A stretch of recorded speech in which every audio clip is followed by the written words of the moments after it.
Hello, my name's Amanda Rudnitsky, and I'm with the Rust Belt Theater Company.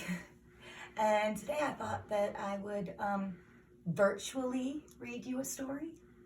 So, pull up a chair, get relaxed, tuck your kids in for bed, because it's story time with this cute little gnome.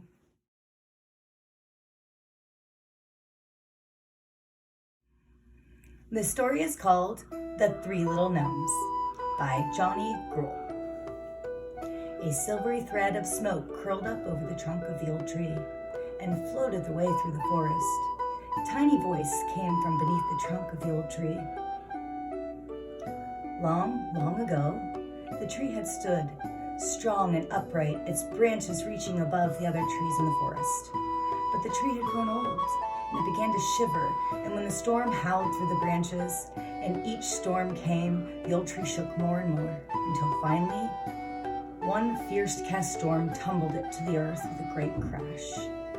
There it lay for centuries, and vines and bushes grew around its tangled mass until it was almost hidden from view. Now, beneath the trunk of the fallen tree lived three little gnomes, and the smoke was from their fire curled up over the trunk of the tree and floated away into the forest. They were preparing dinner and laughing and talking together when they heard the sound of a horn. "What can that be?" asked one of them. "Sounds like a horn of a huntsman," the other cried. As the sound came nearer, the three little gnomes stamped out their fire and put it out so no one can discover their home.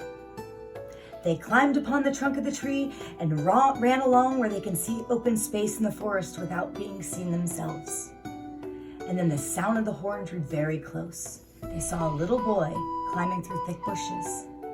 As the little boy came out into the open space, the three little gnomes saw that he was crying. "He must be lost," said the first gnome. "He looks very tired and hungry," said the little gnome. "Let's go ask him," said the third gnome.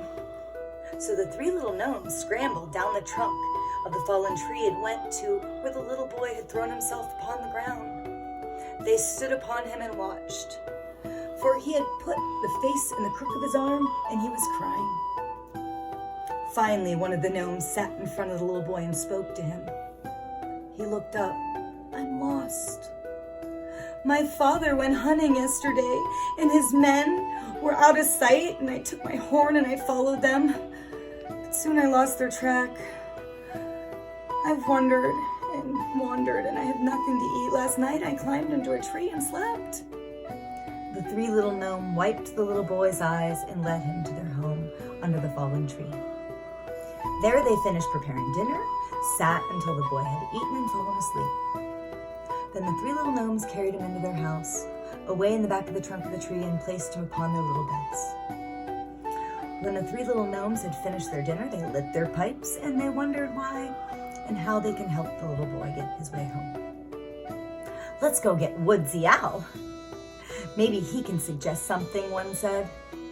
"Yes, brothers," cried the other. "Let's go get Woodsy Owl." So the three little gnomes went to the home of Woodsy Owl, and Woodsy Owl said he would fly above the forest and try to see the little boy's home. "I can't see the home," cried Woodsy Owl. "Maybe Fuzzy Fox can tell you." So the three little gnomes went to the home of Fuzzy Fox, and he said he would run through the forest and see if he could find the little boy's home. So Fuzzy ran through the forest, but he could not find the little boy's home, but said Fuzzy Fox, "I came upon a wounded deer who told me that a party of huntsmen had passed through the forest yesterday and shot her with her arrow." So the three little gnomes went to see the wounded deer, and they washed the wound the arrow made and bound it up for her. Then the three little gnomes sat upon Fuzzy Fox's back, and he ran through the forest with them until he came to the wild boar. The wild boar had been crippled by the huntsman also. He had told the three little gnomes that he had managed to hide in the thick brush and escape. But it must have been the little boy's father and his men. Said the wild boar, "But I am sorry that I am wounded and I cannot help you." Then the fuzzy bear ran with the three little gnomes through the forest, and they met a wounded bear and the wounded squirrel and 5 or 6 wounded rabbits. They all told the three gnomes that the huntsman had shot them with his arrow and they had managed to escape. The three little gnomes felt very sorry for their wounded friends and helped them all they could by washing their wounds and tying them up. "We're sorry that we cannot go with you to help find the little boy's home," they all said. "For his mother will miss him so much and cry for him. And we know how much his mama or his dada can miss this little boy or girl. For we have all grieved for our own little ones that the huntsmen who roam the forest may have killed. Well, we feel sorry that we can't help you bring him back to his mother." So Fuzzy Fox came to the edge of the forest, and then the three little gnomes saw a large castle in the distance with bright red roofs and the tall towers. "That must be the little boy's home," said one of the gnomes. "Let's return at once to our home under the fallen tree and ask the little boy," said another. So Fuzzy Fox ran with them back to their home, and the little boy told them that it was his home.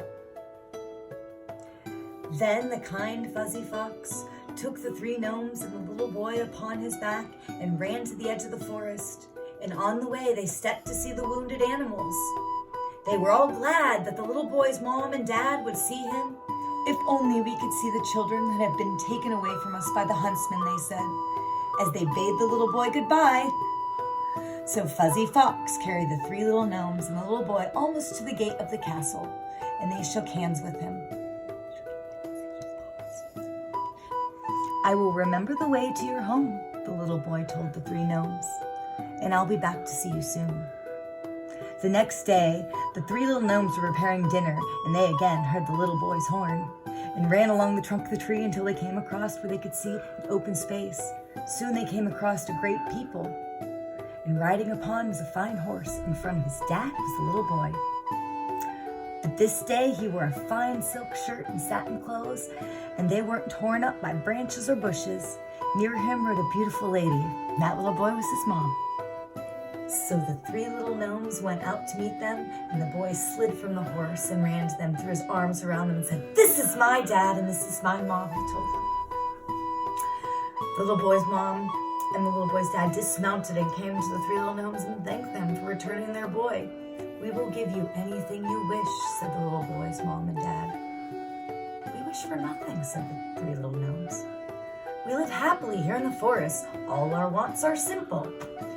But if you could send us some clean white cloths to bind the wounds to give our forest friends, that would be grateful." "I told Daddy of the wounded creature," said the little boy. "Yes," his dad said, "and I have given orders. No one in my country through this forest from now on, and all of your friends will be unharmed. They will live in peace and happiness. For the great king was sorry, and his men had caused any forest creatures any sorrow. And after that, the creatures of the forest were never harmed, and they grew up so tame that they learned to wander right up to the castle where the king's men would feed them. The tiny thread of smoke still curls up over the trunk of the fallen tree, and the voices of the little boy and his daddy mingle with the tiny voices of the three little gnomes as they prepare dinner for the great king and his prince to come to visit their friends and the three little gnomes." Thank you. I hope you enjoyed the story. And to be honest, I put this together for my nephews. They're very special to me, and they're kind of trapped in their home right now. So I thought that not only would they enjoy it, but all of you would enjoy it. So I hope you enjoyed it. Thank you.